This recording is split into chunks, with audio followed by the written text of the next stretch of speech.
it's Mr. Gibbs here, and today we're going to talk about characters and characterization. Now, this is a concept as far as character. You probably have a fairly good idea of what the character is in a story, but today we're going to look at this a bit deeper. So, go ahead and go to the left-hand side of your reader's notebook, put today's date, and the word characters. So, when we talk about characters, what are we talking about? We're talking about the people, the animals, or other beings that carry out the action in the story. Think about the characters in books you've read, or television shows, cartoons. I mean, it could be a talking duck, it could be a talking toaster, or it could be a regular human being. All of these are characters. So, go ahead and write down this definition if you have not. Pause for a moment and we will continue.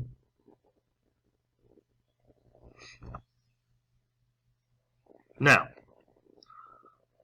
when we talk about characters, who are the characters in the video I'm getting ready to show you? Pay close attention, and you should be able to tell me these two characters.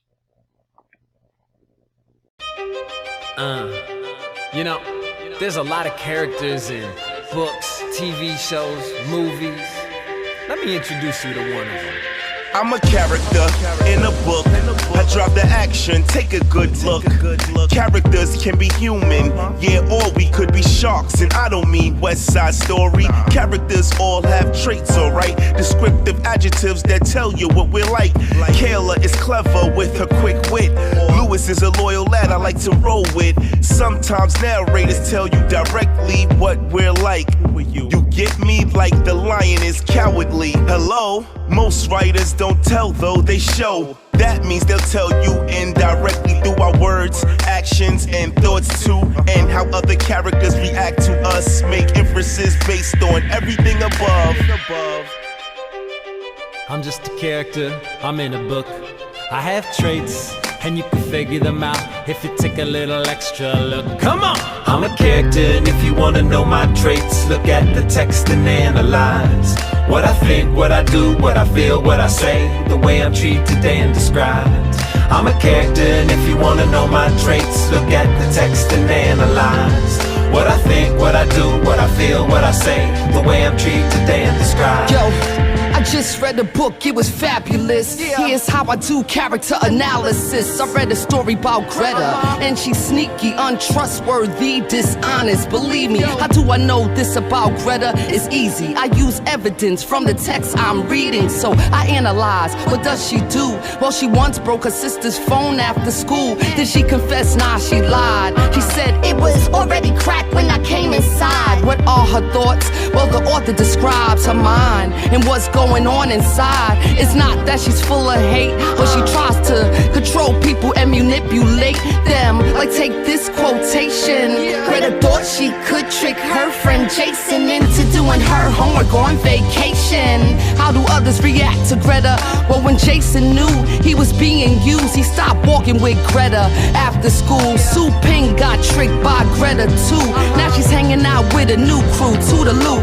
Based on all this evidence, it's clear to me that Greta's untrustworthy and sneaky. I'm a character, and if you wanna know my traits, look at the text and analyze what I think, what I do, what I feel, what I say, the way I'm treated and described. I'm a character, and if you wanna know my traits, look at the text and analyze what I think, what I do, what I feel, what I say, the way I'm treated and described.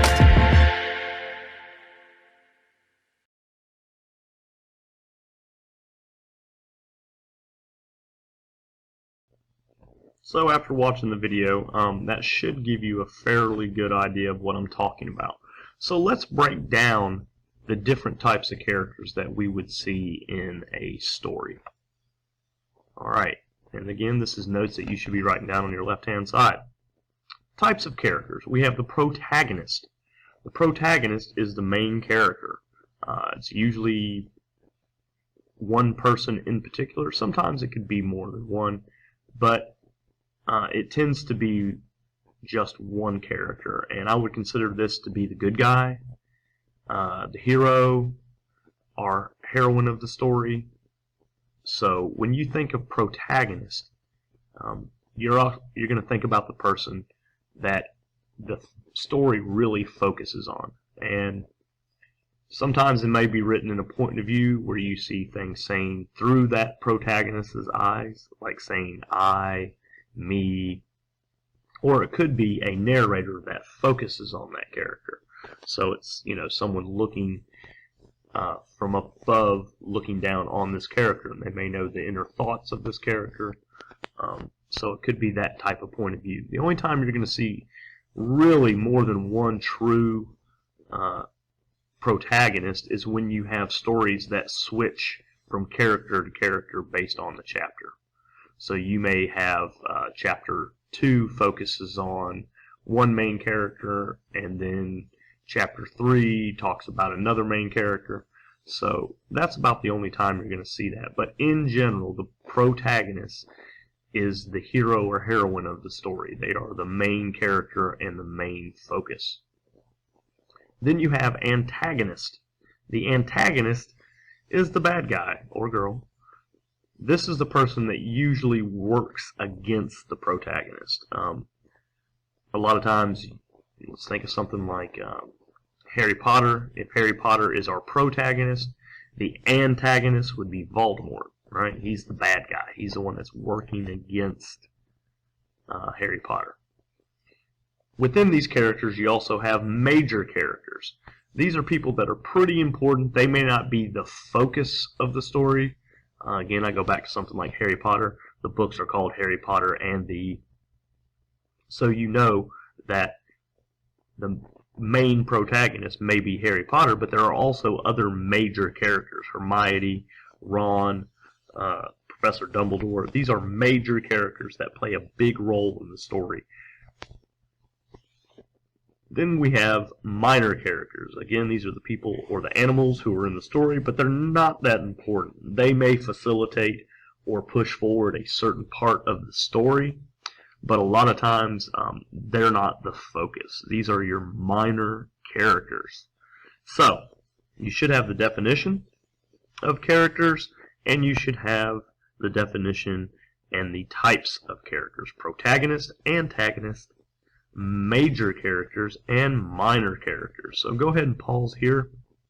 Get all this information down. Remember, you're on the left-hand side.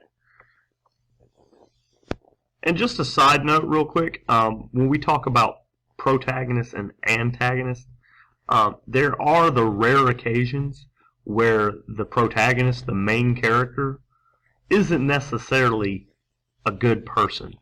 And the antagonist, even though we've got, quote-unquote, the bad guy, sometimes the antagonist, as the definition says, works against the protagonist, but the antagonist could possibly be a good guy or a good girl. I look for an example, let's say like most of us know the Christmas Carol. Your protagonist is Ebenezer Scrooge, and he's not a good guy at all. He doesn't believe, as far as Christmas should be celebrated, or that his employee should get time off. He doesn't give anybody gifts. He's very stingy with his money. And then so the antagonist in the story could be like the ghosts of Christmas past and ghosts of Christmas present and ghosts of Christmas future. And those aren't necessarily bad people or bad ghosts in this case, whereas the protagonist isn't until the end that he has this change that Ebenezer Scrooge is indeed kind of a bad person throughout the 2/3 of the story, yet he's still the protagonist. So that's just kind of a side note I wanted you to think about. Yes, in general, the protagonist is the kind of good guy, the hero or heroine of the story, and the antagonist tends to be the bad guy. But there are times where it may focus the main character as a protagonist, but they're not necessarily the best person in the world. So that's just a side note. I wanted you to make sure you understood. And again, get your notes.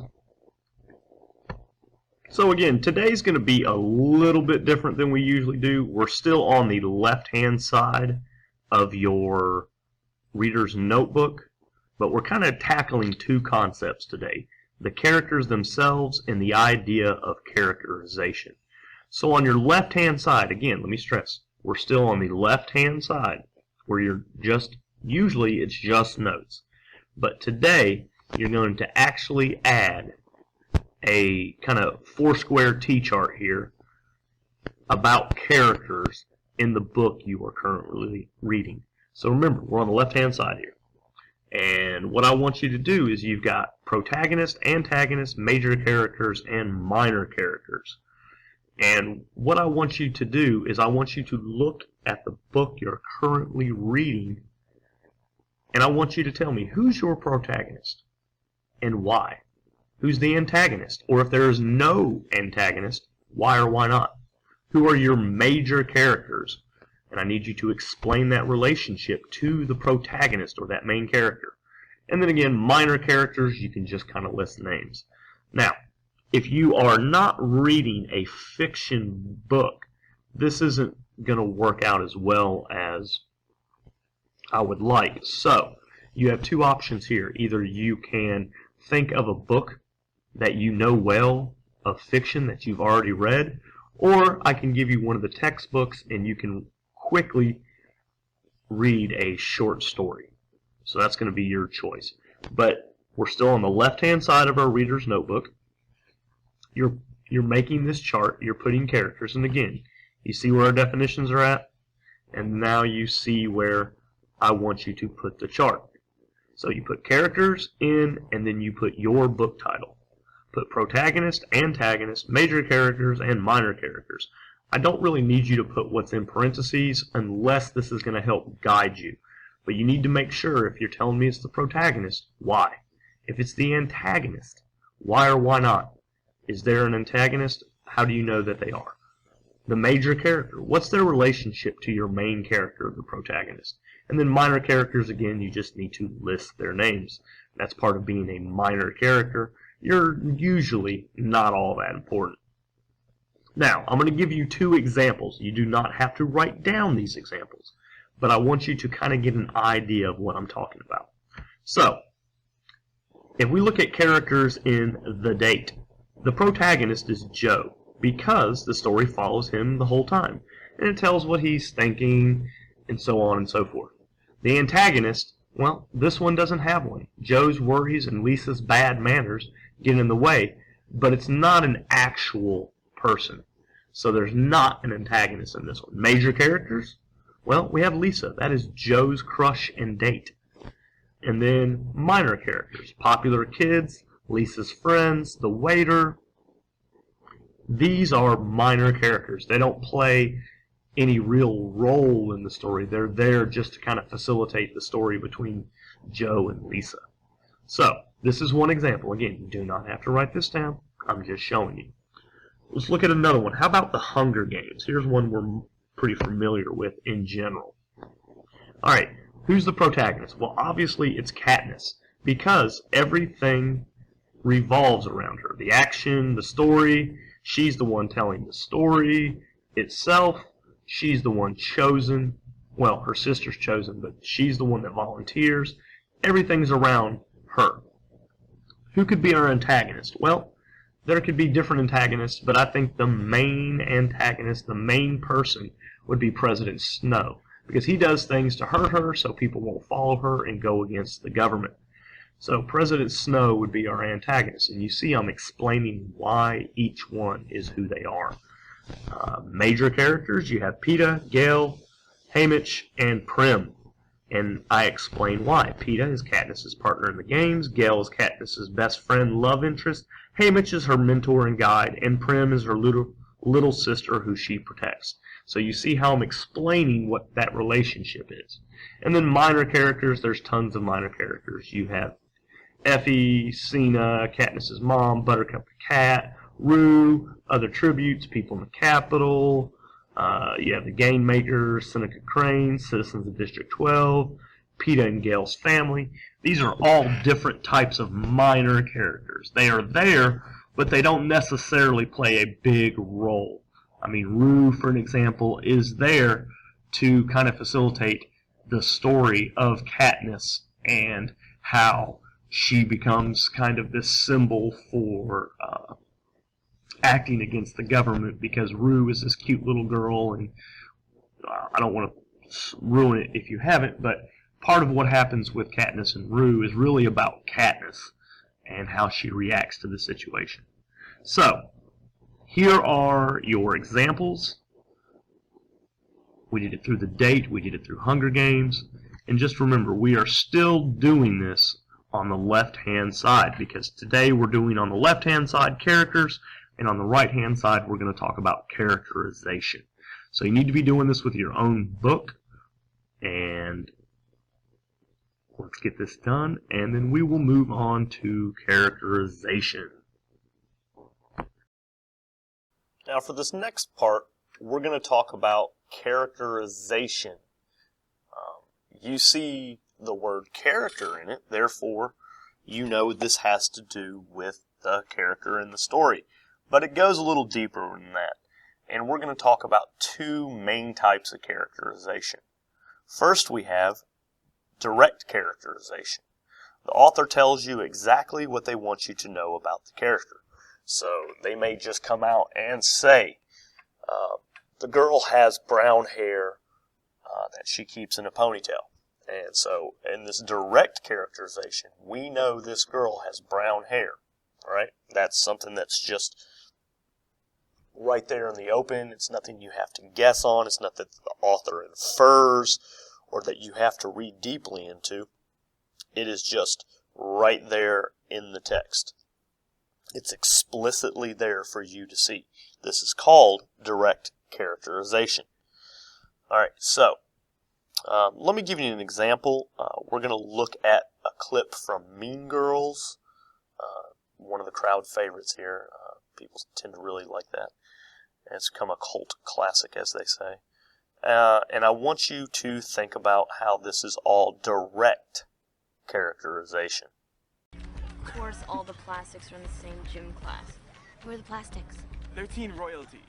If North Shore was Us Weekly, they would always be on the cover. That one there, that's Karen Smith. She is one of the dumbest girls you will ever meet. Damien sat next to her in English last year. She asked me how to spell orange. And that little one, that's Gretchen Wieners. She's totally rich because her dad invented toaster strudel. Gretchen Wieners knows everybody's business. She knows everything about everyone. That's why her hair is so big. It's full of secrets. And evil takes a human form in Regina George. Don't be fooled, because she may seem like your typical selfish, but in reality, she is so much more than that. She's the queen bee, the star. Those other two are just her little workers. Regina George. How do I even begin to explain Regina George? Regina George is flawless. She has 2 Fendi purses and a silver Lexus. I hear her hair is insured for $10,000. I hear she does car commercials in Japan. Her favorite movie is Varsity Blues. One time she met John Stamos on a plane. And he told her she was pretty. One time, she punched me in the face. It was awesome. She always looks fierce. She always wins Spring Fling Queen. Who cares? So after watching the clip, what do we know? Well, we have Karen Smith. What do we know about Karen Smith according to the video? We know she's really dumb. She asked how to spell the word orange. Okay? What other characters do we have? Let's see. We have Gretchen Wieners. We know that she is rich because her dad invented toaster strudels. We also know that she knows everything about everybody, right? She's a gossip. So, who else do we have? We have Regina George. She has all those nice purses and a silver Lexus. She tends to see herself as flawless, no flaws, right? And her favorite movie is Varsity Blue. How do we know this? Because it directly says it. She met John Stamos on a plane, and he told her she was pretty. So, these are direct characterizations. Now, we're also going to talk about indirect characterization. Indirect characterization is what you learn about a character without coming right out and saying it. A lot of times the narrator may give you glimpses into their inner thoughts. They may talk about the actions of the character. Have you heard the old saying, actions speak louder than words? Sometimes their actions gives you an idea of who they are, what kind of character they are by what they do or what they say without directly coming out and saying, oh, this character is a mean person, a mean-spirited person. It may not just come out and say it, but it may be through actions. Maybe this main character, he or she, kicks a little puppy dog or talks mean behind somebody's back. Those actions give us that indirect characterization. Now, and we're going to watch a short video on indirect characterization.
So, now let's turn to the right-hand side. On the left-hand side, you had characters. Now today, again, we're doing this a little differently. So, you've got a left hand for one activity and a right-hand side for the other activity.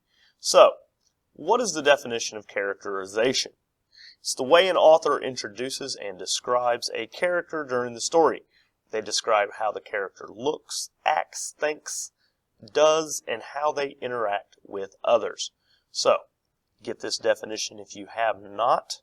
Pause right here and write down. Remember, you're on the right-hand side now. Left-hand side was character, and the right-hand side is characterization. So, pause.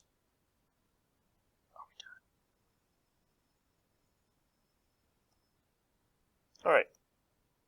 So, as always, let's practice this. And today we're going to use the book, Jeremy Fink and the Meaning of Life by Wendy Mass. This is a very cute book. I think this is, again, one of those recommendations that I would say I definitely want you to read if this is something you like with realistic fiction. Some of you have taken me up on the book recommendation so far, and I'm glad you have. This is one more that I would recommend. It's just a really sweet book. I don't want to say it's a girly book or anything, because it's not. I mean, you should be able to go across the aisle there and read different points of view. And the main character is Jeremy, which is a guy. So, anyway, let's look at the text. My sweat smells like peanut butter. Since I'm such a picky eater, my mother feeds me peanut butter sandwiches at every meal, including breakfast and midnight snacks. I have a lot of midnight snacks because I like to be awake when the rest of the world is asleep, except for people in other time zones who might still be awake, but you couldn't prove it by me. So now, when I sweat, it smells like peanut butter instead of BO, which I don't think is such a bad thing. I'd rather smell like a school cafeteria than a school gym. Right now, my best friend Lizzie is sitting next to me holding her nose, not because of the peanut butter, which doesn't bother her anymore. The offending odor belongs to that special combination of soggy marshland and rotting fish that Moseley Lake in northwest New Jersey is famous for. It is in the middle of a long, hot summer, and I, Jeremy Fink, a city kid born and bred, I am sitting on a big rock in the middle of the lake, which, while certainly smelly, is also very serene, which is like peaceful. The sky is a clear blue. A light breeze blows from the west. A pale green water sloshes against the side of the rickety old rowboat that brought us here. On my lap, I am balancing a smooth box made of light-colored wood, the size of a toaster. The box has the words, "The Meaning of Life," carefully engraved across the top. Underneath, in smaller letters, it says, "For Jeremy Fink to open on his 13th birthday." Today is my 13th birthday. I never would have guessed that when I was given the box a month ago, that those instructions would be so impossible to follow. Lizzie keeps poking me on the arm, urging me to hurry up and do what we've come here to do. Yes, my best friend is a girl, and no, I don't secretly have a crush on her. Lizzie and her dad moved to the apartment next door when she and I were only a year old. Her mother had left the family and moved to one of the Dakotas with some guy who worked on a cattle ranch, which explains why Lizzie became a vegetarian as soon as she was old enough to realize what a cattle ranch was. So Lizzie stayed with us during the day while her father went to work at the post office. My mom used to change our diapers next to each other. You can't get romantic with someone after that.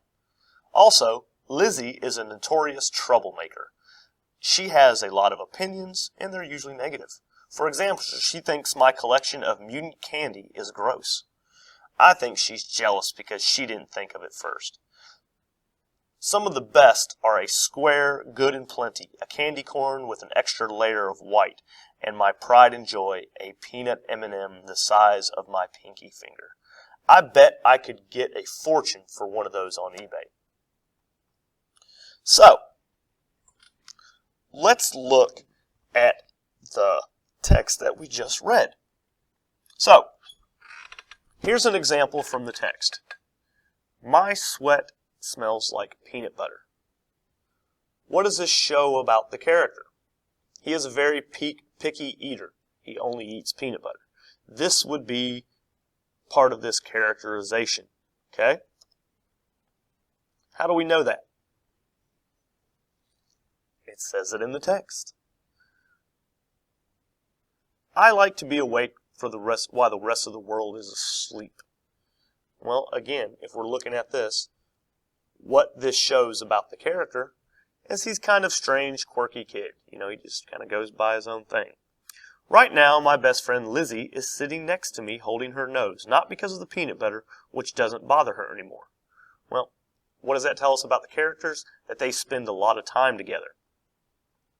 Another part we underlined, a city kid, born and bred. We know that he lives in the city. Today is my 13th birthday. He's 13. Yes, my best friend is a girl, and no, I don't secretly have a crush on her. People must ask or tease him about that a lot.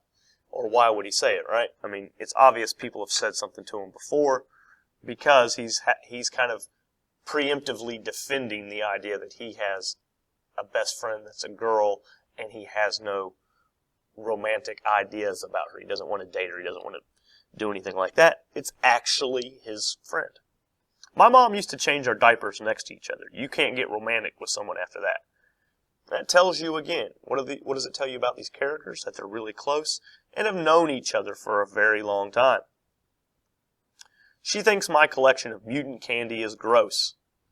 What does that tell us about the character? Well, obviously Jeremy has some strange hobbies. He likes to collect candy that is like, odd shaped differently than what it's supposed to be. Alright? So, what you're going to do is you're going to do kind of the same thing we just went over. We've already talked about what characterization is. Now, I want you to put the book title that you are currently reading. Again, if you're reading a nonfiction piece, you're either going back to a book you've already read, you can look in the class library, or you're reading a short story out of one of the textbooks that I can give you. And then you're going to put the character's name. In this case, it was Jeremy. You're going to write my example. On page 1, it says, "My sweat smells like peanut butter." What does this show about the character? That he's a really picky eater, that he only eats peanut butter. So, I want you to go ahead and draw this graphic organizer on the right-hand side under Characterization Definition, and I want you to put my example. And again, as I've said quite a few hundred times, you must write my example, and no, it does not count as one of your examples. Thank you for asking, though, for the 100th time. So, pause, go ahead and get that, make it look a little something like this.